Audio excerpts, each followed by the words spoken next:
والصلاة والسلام على سيد الرسل وخاتم الأنبياء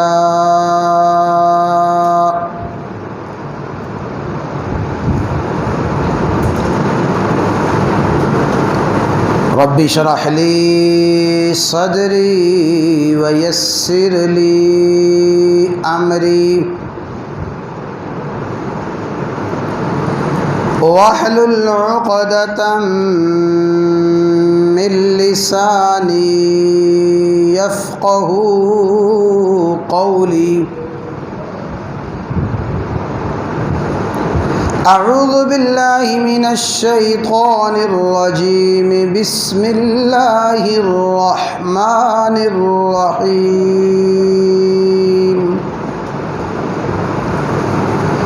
إن الذين قالوا ربنا الله ثم استقاموا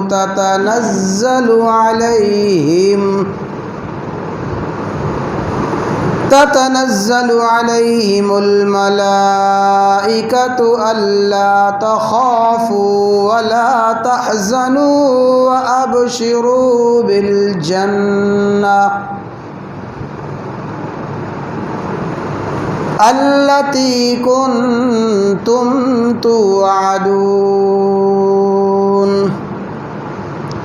نحن أولياؤكم في الحياة الدنيا وفي الآخرة ولكم فيها ما تشتهي أنفسكم ولكم فيها ما تدعون. نزلا من غفور رحيم. وقال الله تبارك وتعالى فاستقم كما أمرت ومن تاب معك.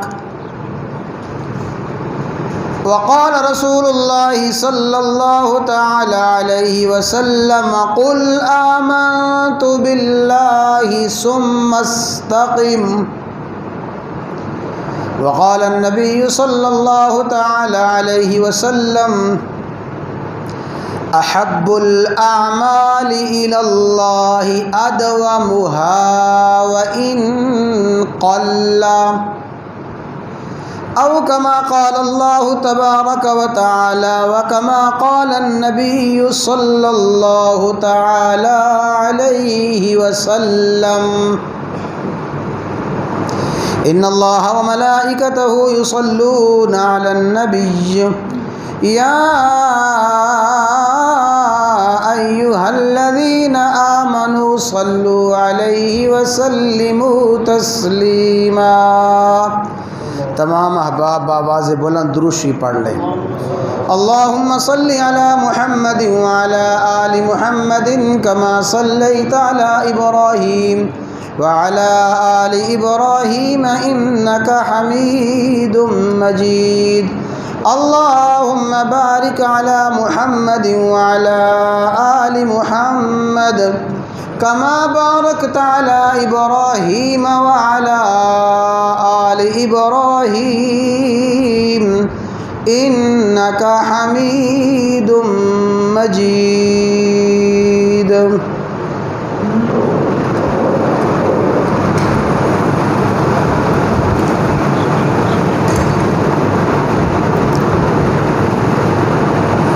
قرآن مجید فرقان حمید کی چند آیات مبارکہ امام الانبیاء سید الانبیاء خاتم الانبیاء سید المرسلین سیدنا و مولانا محمد الرسول اللہ صلی اللہ تعالی علیہ وسلم کی دو احادیث مطہرہ پڑھی گئی ہیں.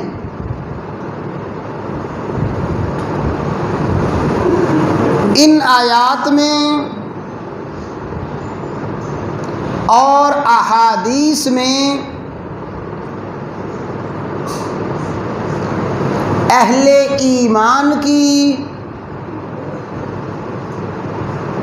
مومن بندوں کی، ایمان والے مردوں، ایمان والی عورتوں کی ایک ایسی خاص صفت بیان فرمائی گئی ہے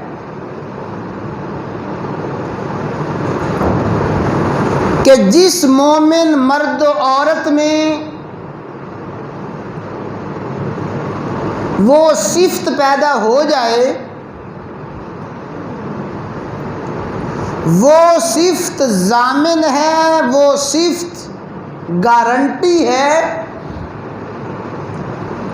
کہ ایسا مرد و عورت دنیا میں بھی اور آخرت میں بھی کامیاب اور کامران ہے۔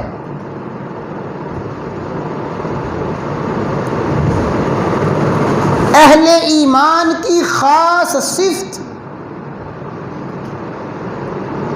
اہل ایمان کی خاص علامت اور نشانی، اہل ایمان کی کون سی خاص صفت بیان فرمائی گئی ہے، اس کو عرض کرنے سے پہلے دو باتیں توجہ کے ساتھ سماعت فرما لیجئے کہ اس صفت کو بیان کرنے کا مقصد یہ ہے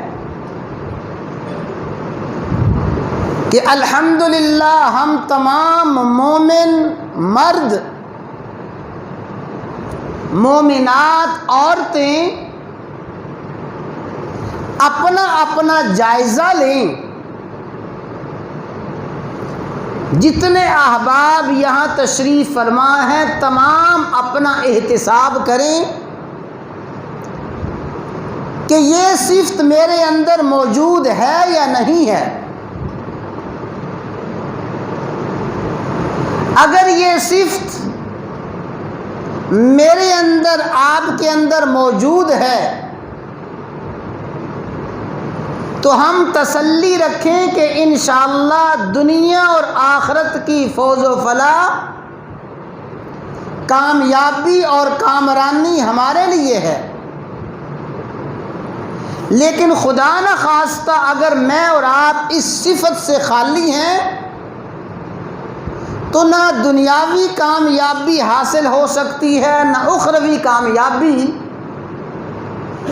اس صفت کو بیان کرنے کا مقصد اپنا اپنا جائزہ لینا ہے۔ جتنے احباب تشریف فرما ہیں توجہ کے ساتھ جاگ کر ہوش سے بیٹھیں اور طلب کے ساتھ، تڑپ کے ساتھ بات سنیں، اس طلب کے ساتھ کہ اللہ تعالیٰ مجھے عمل کرنے کی توفیق عطا فرمائے۔ جو طلب سے بات سنتا ہے، فکر سے بات سنتا ہے، توجہ سے بات سنتا ہے، اللہ تعالیٰ اسے عمل کی ضرور توفیق عطا فرما دیتے ہیں۔ قرآن کریم کی تلاوت کردہ آیات پہ غور فرمائیں۔ فرمایا ان الذین قالوا ربنا اللہ، وہ ایمان والے، وہ اہل ایمان مرد، اہل ایمان عورتیں جنہوں نے یہ کہا ربنا اللہ، کہ ہمارا رب اللہ ہی ہے، ہمارا پالنے والا، ہمارا خالق و مالک اللہ ہے۔ اپنے ایمان کا اظہار کیا، ایمان کا اعلان کیا، ایمان کا اظہار اور اعلان کرنے کے بعد کون سی صفت اپنے اندر پیدا کی؟ ایمان کا دعویٰ کرنے کے بعد کس صفت کو اپنے اندر پیدا کیا؟ ثم استقاموا، پھر انہوں نے ایمان کا اظہار کرنے کے بعد اپنے اندر استقامت پیدا کی. ثم استقاموا، ایمان کا اظہار کرنے کے بعد اس ایمان پر، اعمال صالحہ پر، ثم استقاموا، ڈٹ گئے، پکے ہو گئے. گویا ایمان کی صفت، مومن بندوں کی صفت ثم استقاموا، پھر ایمان پر، اعمال پر استقامت ہے، مداومت ہے، ہمیشگی ہے، ایمان پر جم جانا ہے، اعمال پر اصرار ہے. ثم استقاموا، ایمان کا دعویٰ کرنے کے بعد جنہوں نے استقامت اختیار کی، یہ تو ہے صفت. ایمان کا دعویٰ کیا، پھر اپنے اندر استقامت کی صفت پیدا کی. جنہوں نے یہ صفت پیدا کی ان کو انعام کیا ملے گا؟ دنیا اور آخرت میں اللہ تعالیٰ کی طرف سے صلہ کیا ملے گا؟ توجہ کے ساتھ صرف ترجمہ ہے. فرمایا تتنزل علیہم الملائکہ، وہ ایمان والے جن کے اندر استقامت کی صفت ہو، صاحب استقامت لوگوں پر، تتنزل علیہم الملائکہ، فرشتوں کا نزول ہوتا ہے. فرشتے ان کو آ کے تسلیاں دیتے ہیں، فرشتے اطمینان دلاتے ہیں. اللہ تخافوا، اے ایمان والو جن کے اندر استقامت کی صفت ہے، اللہ تخافوا، پریشان نہ ہو، ولا تحزنوا، غم نہ کرو. زمانہ ماضی میں بھی کوئی پریشانی نہیں، آنے والے زمانے میں کوئی پریشانی نہیں. وَأَبْشِرُوا بِالْجَنَّةِ الَّتِي كُنْتُمْ تُوعَدُونَ، اے استقامت اختیار کرنے والے اہل ایمان، تمہیں بشارت ہو کہ اللہ تعالیٰ نے تمہارے لیے جنت تیار کر رکھی ہے.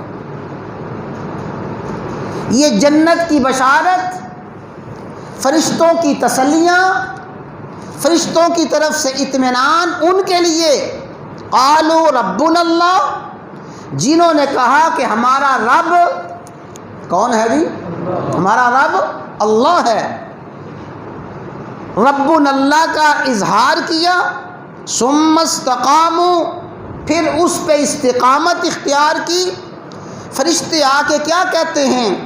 نحن اولیاؤکم فی الحیات الدنیا وفی الآخرہ، اے استقامت اختیار کرنے والے اہل ایمان، نحن اولیاؤکم، ہم تمہارے حمایتی ہیں. فرشتے کہتے ہیں، فرشتے بشارتیں دیتے ہیں، ہم تمہارے دوست ہیں. فی الحیات الدنیا، دنیا میں بھی، وفی الآخرہ، آخرت میں بھی.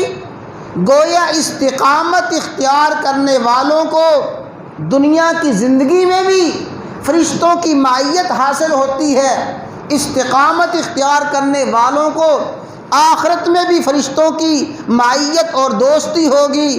نحن اولیاؤکم فی الحیات الدنیا وفی الآخرہ، دنیا کی زندگی میں، آخرت کی زندگی میں ہم تمہارے دوست ہیں. اور اگلی بشارت کیا دیتے ہیں؟ وَلَكُمْ فِيهَا، وَلَكُمْ، تمہارے لیے، اے استقامت اختیار کرنے والے اہل ایمان، تمہارے لیے، فِيهَا، اس جنت میں، ما تشتہی انفسکم، ہر وہ چیز ہوگی جو تمہارا دل چاہے گا. اللہ اکبر. جنت میں تمہاری خواہش کی ہر چیز ہوگی. وَلَكُمْ فِيهَا مَا تَدَّعُونَ، جنت میں جو تم مانگو گے، تمہیں ہر مانگی ہوئی چیز، تمہارا ہر سوال، تمہاری ہر خواہش پوری کی جائے گی. دنیا کی زندگی میں یہ ناممکن ہے، دنیا کی زندگی میں محال ہے، دنیا کی زندگی میں ہو ہی نہیں سکتا کہ آدمی کی ہر خواہش پوری ہو۔ دنیا کی زندگی میں ناممکن ہے، ہر خواہش ہرگز ہرگز پوری نہیں ہو سکتی۔ وَلَكُمْ فِيهَا مَا تَشْتَهِي أَنفُسُكُمْ، اللہ تعالیٰ جنت میں تمہاری ہر خواہش پوری کریں گے۔ دنیا میں تو پوری نہیں، جنت میں کیسے؟ فرمایا نزلا من غفور الرحیم، یہ مہمان نوازی ہوگی اس ذات کی طرف سے جو بڑا بخشنے والا، رحم کرنے والا ہے۔ گویا جنت میں تم رحمان کے مہمان ہوو گے، نزلا، وہ رحمان تمہارا میزبان ہوگا، تمہاری ایسی مہمانی کرے گا، ایسی مہمانی کرے گا، تمہارے دل کی ہر خواہش پوری کر کے چھوڑے گا۔ اور میرے بھائیوں، دنیا میں کوئی ایسا میزبان نہیں ہے، چاہے جتنی مرضی دنیا کی نعمتیں اس کے پاس ہوں، جتنے مرضی اسباب اس کے پاس ہوں، کوئی دنیا کا میزبان ایسا نہیں جو مہمان کی ہر خواہش کو پورا کر سکے۔ بڑے معزز مہمانوں کو بلایا جائے گا، بہت بڑا مجمع ہے، بڑا پرتکلف ماحول ہے، تو پھر بھی لاکھوں کا خرچہ کرنے کے باوجود کوئی نہ کوئی مہمان نکتہ چینی کر کے اٹھے گا۔ پھر ایسے ہوتا ہے کہ نہیں ہوتا؟ کوئی نہ کوئی مہمان اپنے میزبان کے انتظامات میں نقص نکال کے اٹھے گا، لیکن فرمایا یہ تمہاری ایسی مہمانی ہوگی اور تمہارا ایسا ٹھکانہ ہوگا، وَلَكُمْ فِيهَا مَا تَشْتَهِي أَنفُسُكُمْ، تمہارے دل کی ہر خواہش، ہر تمنا، ہر مرضی پوری ہوگی، جو تم چاہو گے تمہاری ہر چاہت کو پورا کیا جائے گا۔ یہ فرشتے کہتے ہیں ان کو، قالوا ربنا اللہ، جنہوں نے کہا کہ ہمارا رب اللہ ہے، ثم استقاموا، پھر اس پہ استقامت اختیار کی۔ گویا صاحب استقامت ایمان والے مرد، صاحب استقامت ایمان والی عورتیں، فرشتے ان تمام کو یہ بشارتیں دیتے ہیں۔ اللہ تعالیٰ فرشتوں کی یہ بشارتیں مجھے آپ کو، ہر مسلمان کو نصیب فرمائے۔ استقامت اہل ایمان کی خاص صفت استقامت، اور یہ استقامت ایسی صفت ہے، استقامت ایسی عظیم الشان صفت ہے، اللہ تبارک و تعالی نے اپنے حبیب کو، اپنے خلیل کو، سید الرسل کو حکم فرمایا، فاستقم کما امرت، فاستقم، اے محبوب آپ استقامت اختیار کیجئے، کما امرتا، جن باتوں کا آپ کو حکم دیا گیا ہے، جو میرے احکامات ہیں میرے احکامات پہ پکے ہو جائیے۔ فاستقم، میرے احکامات پہ ہمیشگی مداومت کیجئے، صرف آپ نہیں، وَمَن تَابَ مَعَكَ، جو ایمان والا کفر سے توبہ کر کے، شرک سے توبہ کر کے آپ کا کلمہ پڑھتا ہے، آپ کے ہاتھ پہ بیعت کرتا ہے، ہر اہل ایمان کو بھی استقامت کا سبق دیجئے، فاستقم، اور آپ خود بھی اپنے اندر استقامت پیدا کیجئے۔ یہ جو آیت کریمہ ہے فاستقم کما امرت، یہ آیت کریمہ سورہ ہود کی ہے، 12ویں پارے کی صورت ہے، سورہ ہود کی یہ آیت ہے۔ جب سورہ ہود نازل ہوئی،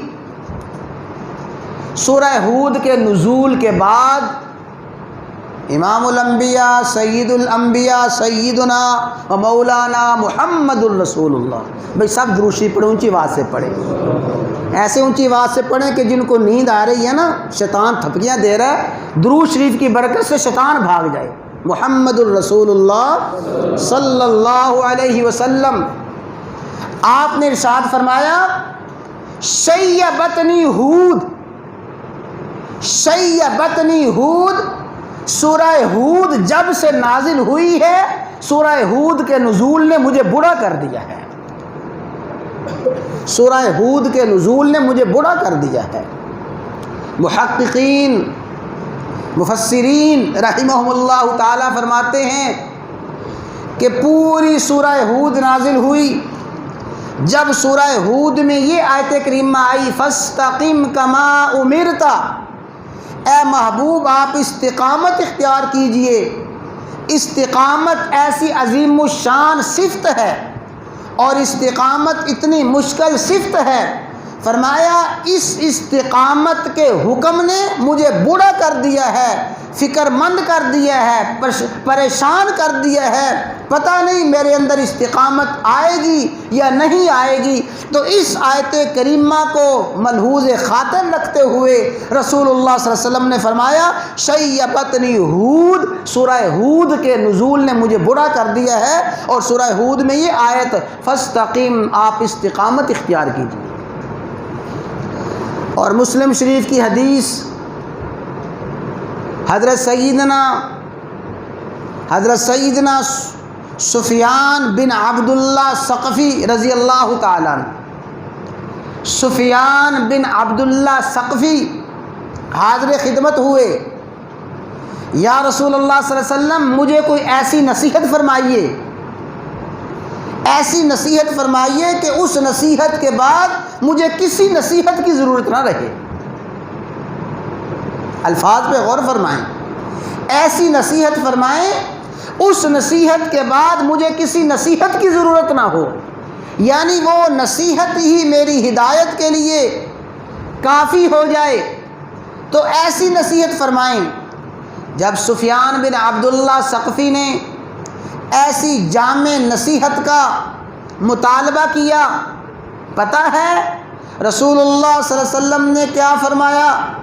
فرمایا اے سفیان، اگر جامع ترین نصیحت، 1000 نصیحتوں کی ایک نصیحت، بے حساب اور لاتعداد نصیحتوں کی ایک نصیحت سننا چاہتے ہو تو سنو، قل آمنت باللہ ثم استقم، یہ کہو میں اللہ پہ ایمان لایا، ایمان کا اظہار کرو، اعلان کرو، ثم استقم، پھر استقامت اختیار کرو۔ یہ صفت استقامت ایسی ہے جس کے اندر صفت استقامت آ جائے، ساری کی ساری صفات حسنہ خود بخود اس کے اندر پیدا ہو جائیں گی۔ استقامت، اب استقامت کا مفہوم کیا ہے، استقامت کا معنی کیا ہے، بس وہی بات عرض کر کے انشاءاللہ پھر اللہ تعالیٰ سے دعا کریں گے کہ اللہ تعالیٰ یہ صفت ہمیں اپنے اندر پیدا کرنے کی توفیق عطا فرمائے۔ استقامت کا ایک مفہوم اور استقامت کا ایک معنی ہے مداومت، دوام، ہمیشگی، اعمال صالحہ پر ہمیشگی ہو، اعمال صالحہ پر مداومت ہو، اعمال صالحہ پر استقامت ایسی ہو حالات جیسے مرضی ہوں، اعمال صالحہ چھوٹنے نہیں چاہیے، حالات جیسے بھی ہوں اعمال صالحہ کا ترک نہ ہو۔ فرمایا احب الاعمال الی اللہ، اللہ کو وہ اعمال پسند ہیں، توجہ سے حدیث سن لیں، احب الاعمال الی اللہ، اللہ کو وہ اعمال پسند ہیں ادومھا، جو ہمیشہ کیے جائیں، جن پر استقامت ہو، جن اعمال میں مداومت ہو، جن اعمال میں پختگی اور ہمیشگی ہو۔ احب الاعمال الی اللہ ادومھا، اللہ کو ہمیشہ کیے جانے والے اعمال پسند ہیں، وَإِن قَلَّ، اگرچہ وہ اعمال تھوڑے ہی ہوں۔ اس حدیث کو ہر میرا بھائی پلے باندھ کے لے جائے کہ رسول اللہ صلی اللہ علیہ وسلم نے فرمایا اعمال صالحہ چاہے تھوڑے ہی ہوں کم ہی ہوں، لیکن اللہ کو وہ کثیر اعمال زیادہ اعمال سے زیادہ پسند ہیں تھوڑے اعمال اور ہمیشہ کیے جائیں۔ اعمال تھوڑے ہوں ان میں ہمیشگی ہو، اعمال تھوڑے ہوں ان میں دوام ہو۔ ایک شخص فرض نماز پڑھتا ہے، فرض نماز پڑھتا ہے لیکن کوئی لمبے چوڑے نوافل نہیں پڑھتا، کوئی سنتوں کا بہت زیادہ اہتمام نہیں کرتا، غیر موقدہ سنتے ہیں،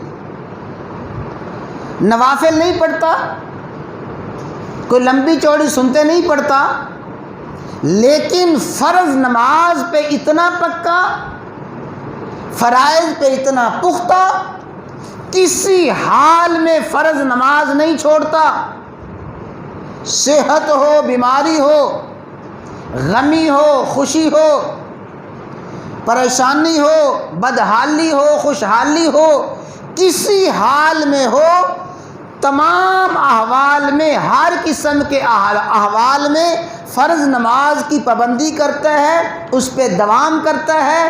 اور دوسرا شخص وہ ہے جس نے تہجد شروع کر دی، جس نے اشراق کے نوافل شروع کر دیے، جو مسجد میں آ کے نفلوں پہ نفلیں پڑھتا جا رہا ہے، تسبیحات پہ تسبیحات پھیرتا جا رہا ہے، تلاوت کرتا جا رہا ہے، بڑی نیکی اور ذکر اذکار والے اعمال کرتا جا رہا ہے، لیکن وہ ایک مرتبہ جوش آیا اور جوش آنے کے چند دن بعد وہ سارے کا سارا جوش ٹھنڈا ہو گیا۔ ایسے کثیر نیک اعمال کا کوئی فائدہ نہیں ہے۔ وہ کثیر اعمال، ایسے کثیر اعمال جو کہ تھوڑے وقت کے لیے ہوں، جن میں پختگی نہ ہو، وہ کثیر اعمال فائدہ مند نہیں ہیں۔ فائدہ مند وہ اعمال ہے جو اعمال ہمیشہ کیے جائیں، استقامت کے ساتھ کیے جائیں، اگرچہ تھوڑے کیے جائیں۔ اور میرے بھائیوں، نیک اعمال کے قبول ہونے کی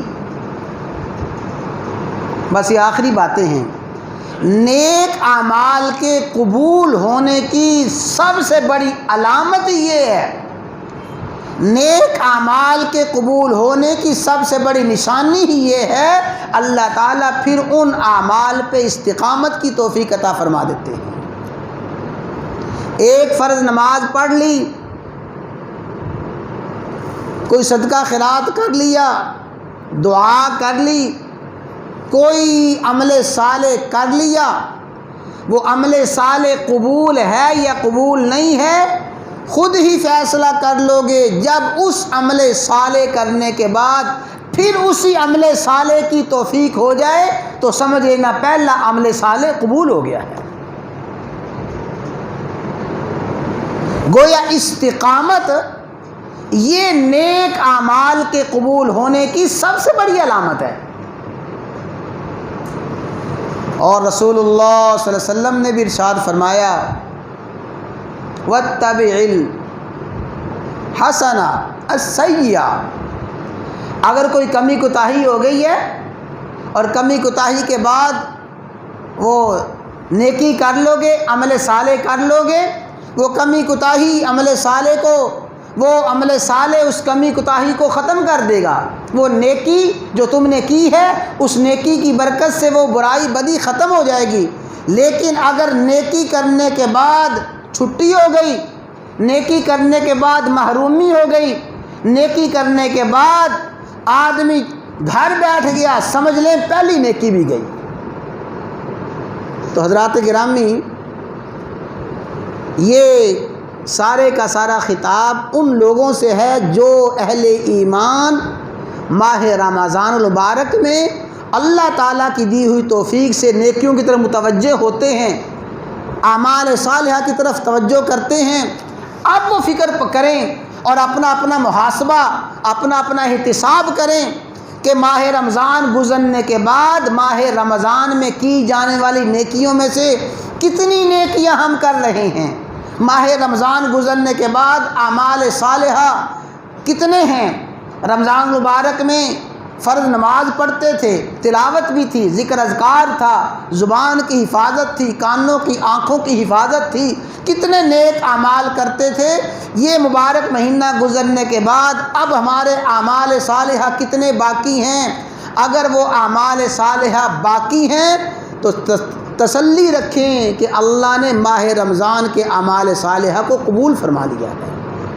اگر خدا نخواستہ ماہ رمضان گزرنے کے بعد نمازوں کی چھٹی، تلاوت کی چھٹی، اللہ نہ کرے آنکھوں کی وہی بد نظری، کانوں کا غلط استعمال، زبان کا غلط استعمال، وہ ساری کی ساری برائیاں یکدم حملہ آور ہو جائیں، پھر ڈریں، فکر کریں کہ اعمال صالحہ مردود ہو گئی ہیں۔ تو اللہ تعالیٰ نے اہل ایمان کی خاص صفت بیان فرمائی ہے، ان الذین قالوا ربنا اللہ، ایمان والے وہ ہیں جو کہتے ہیں ہمارا رب اللہ ہے، ثم استقاموا، پھر اس پہ استقامت اختیار کرتے ہیں۔ استقامت وہ صفت ہے، میرے بھائیوں یاد رکھ لیں، استقامت وہ صفت ہے، استقامت اختیار کرنے والا بندہ دنیا کے تمام معاملات میں بھی کامیاب رہتا ہے اور آخرت میں بھی کامیاب رہتا ہے۔ جس کے اندر مستقل مزاجی نہیں ہے، جس کے اندر مستقل مزاجی نہیں، آج کچھ کر رہا ہے کل کچھ کر رہا ہے، آج کچھ کہہ رہا ہے کل کچھ کہہ رہا ہے، اس کی صبح کو بات کچھ ہوتی ہے، 2 ماہ بعد کچھ ہوتی ہے، سال بعد کچھ مصروفیات ہوتی ہیں۔ جس کے اندر مستقل مزاجی نہیں ہے، استقامت نہیں ہے، وہ بندہ دنیا میں بھی کامیاب نہیں ہے اور بندہ آخرت میں کامیاب نہیں ہے۔ تو استقامت کی صفت بڑی عظیم الشان صفت ہے، دنیا آخرت میں کامیابی کی ضمانت اور گارنٹی ہے۔